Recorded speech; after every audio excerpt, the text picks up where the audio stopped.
Okay, so in class recently, we learned this special kind of situation where you could solve non-right triangles using something called the law of sines. So we thought we would give you an opportunity for some extra credit if you could do a little harder thing, which is using a formula called the law of cosines.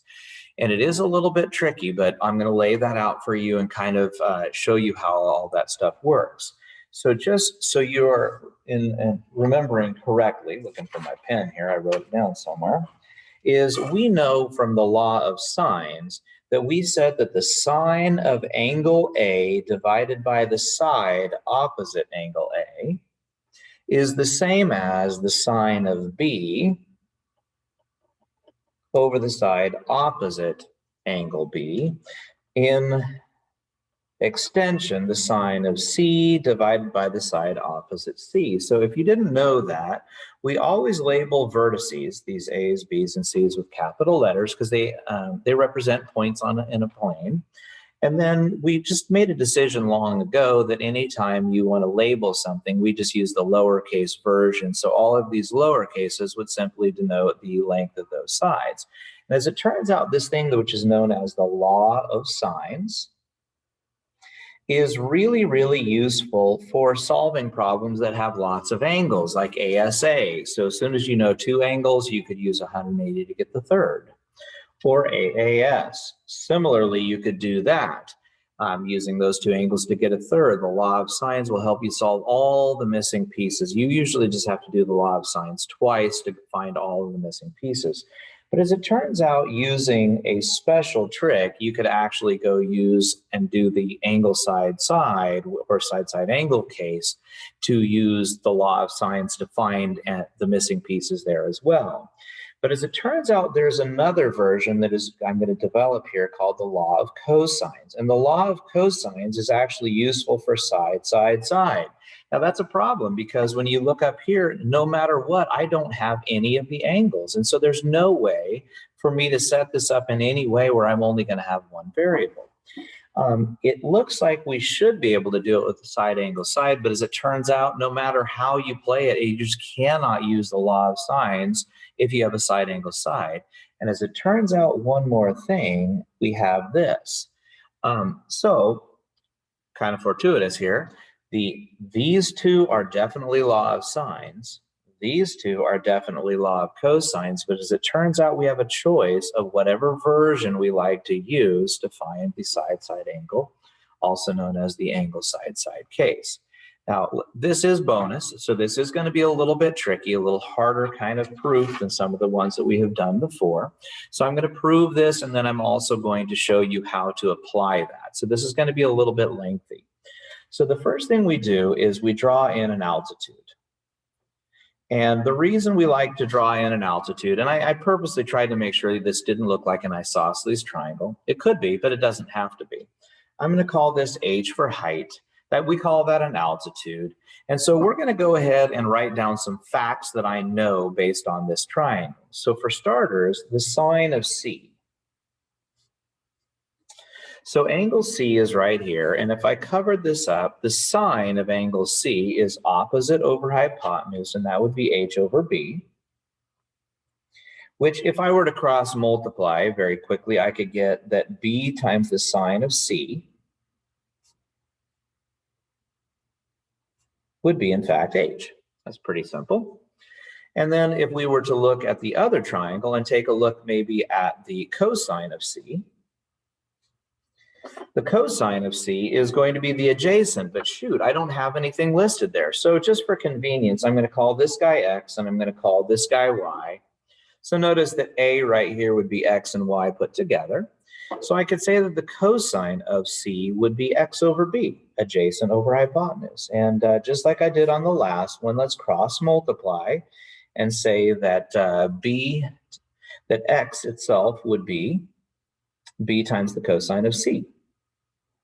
So a little bit of building blocks. And then the last little thing that I needed to bring up is that Y right here would be the distance A, take away this distance right here, X. So if X plus Y is A, then A take away X would leave Y.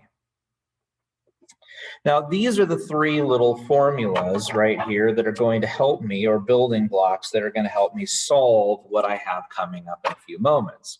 So we're going to go back and look at our good old friend, the Pythagorean theorem, and say that c squared is y squared plus h squared. Again, looking at this little triangle right here, c squared is h squared plus y squared.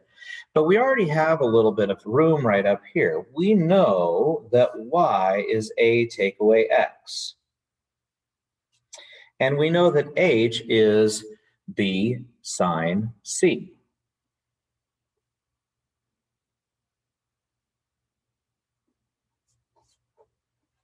So this is going to get a little bit messy for a few moments, but I think it'll come out fairly well in a few moments here. So I'm going to go ahead and distribute this out. But remember that if you ever take something like a take away x and square it, you're going to get an a times an a, which is a squared. You're going to get a negative ax, but another negative ax there. And finally, you're going to get a plus x squared. And I'm going to get this weird little thing that is sitting over here. B times sine c times b sine c is b squared sine squared c. And that's all equal to c squared. Now, this is starting to look kind of gross, isn't it? But we have one more little trick up our sleeves, because we know right in here that x is b cosine c. So I'm going to go ahead and do that. I'm going to go ahead and take this,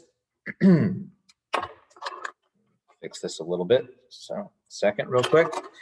I'm going to replace this x with b cosine c minus 2 ab cosine c. So notice I took this x right here and I put b cosine c in its place. Then I need x squared, and that's kind of a bummer, because if I square this, I'd get b squared cosine squared c, that's this x squared right here, plus b squared sine squared c. Now, again, I know this is getting a little bit hard to follow, but there's something very cool that just happened, and it's in this region of the problem right here. So I'm going to keep writing these different little pieces down. And I'm going to go ahead and factor this problem, because I notice that these both have a b squared in common, don't they? And it turns out if we took that b squared out, we'd have cosine squared c plus sine squared c. And that's that great little Pythagorean identity that we saw earlier. Anytime you have sine squared plus cosine squared, that becomes the number 1. And so b squared times 1 is b squared. So all of this becomes just b squared times 1. And that leads us to our final answer, a squared plus b squared. So notice we have this b squared times 1. And we go ahead and usually write the two nice parts in front, a squared plus b squared, and the extra little stuff right here follows it up.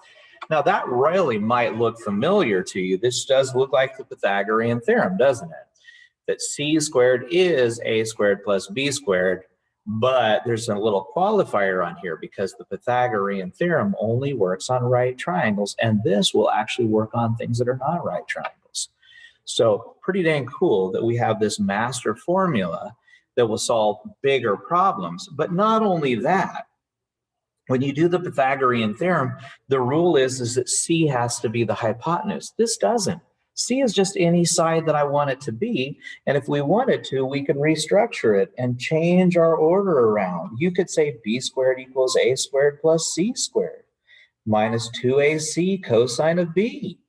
Notice I just kind of restructured the same letters and changed all the b's to c's and the a's to b's. And then I could do it one more time and say a squared equals b squared plus c squared minus 2bc cosine a.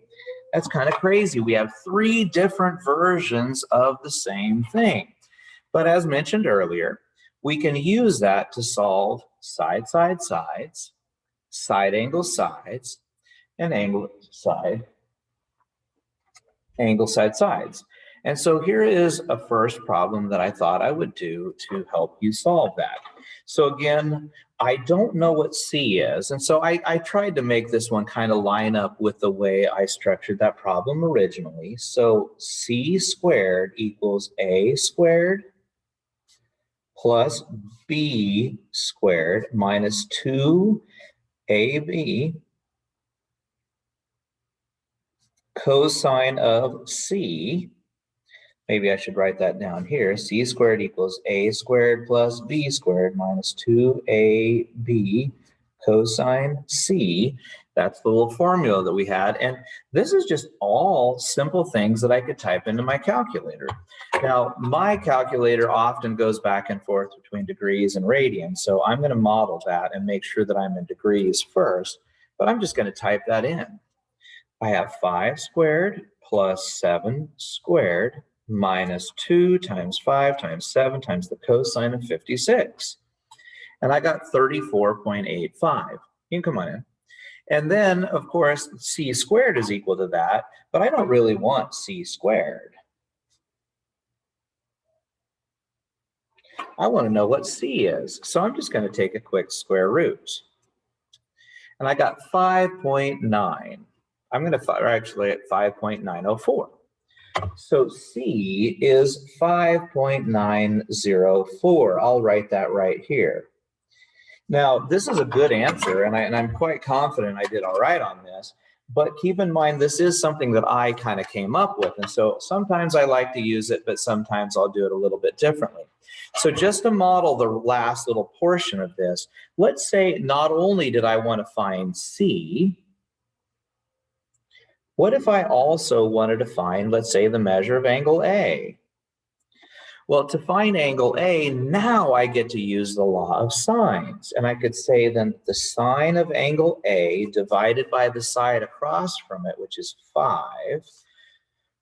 Excuse me, I messed that up. Let me fix that. The sine of 56, let's do that. The sine of 56 divided by 5.905 would be equal to the sine of A over the side that's across from it. And we've actually done a little bit of that already. So a quick cross multiplication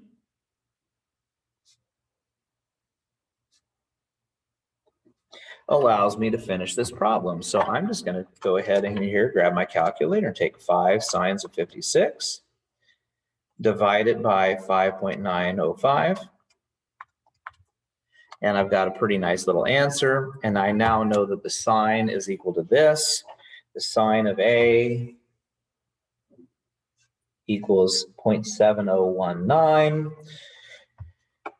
But I don't want that. I want the angle. So the inverse sine of that number, the answer of that would be 44.5 degrees. So the measure of angle A is 44.586 degrees. So notice that we transitioned from finding a side to an angle, and keep in mind that now that we know this angle and I know this angle, if I add 56 to that, I know that the three angles in a triangle have to add up to 180. So I could take 180 and subtract the two angles that I already had. And I just found out that the measure of angle B, even though that wasn't necessarily exactly what I was looking for at the beginning of the problem, was 79.413. So again, I just solved the triangle. I have all three sides and I have all three angles. Now, in one other example that I wanted to show you right here is this problem. Now, this is a side problem. This gets a little bit trickier. So one of the tricks that I always tell my students, if they're ever doing it, and there's a very strong reason for it, because the law of cosines is a much stronger formula than the law of sines. It's much more powerful. So for me, I always identify the largest side, and I use that. So I'm going to use the formula that would say a squared is b squared plus c squared minus 2bc cosine of a. And another little thing that's important to notice is the a is here and the a is here. And if you look back at our formula as we laid it out, those two angles are always across from each other. I'm looking for where I put that, but it's okay.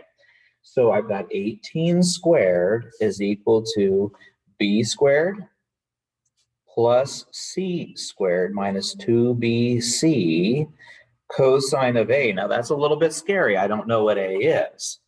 So anyway, let's see what we can do. Now I'm going to do a little order of operations and move some things around.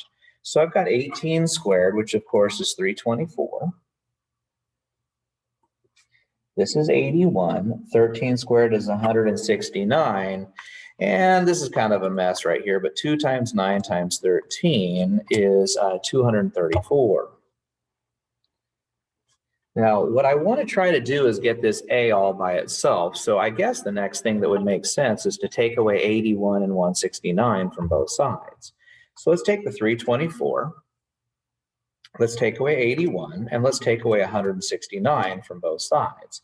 And so I'm down to 74 equals negative 234 cosine A. Now, this may trouble you just a little bit, but there's a reason why it's okay that this answer is negative. And I did mention this in class the other day, that it has to do with some directionality.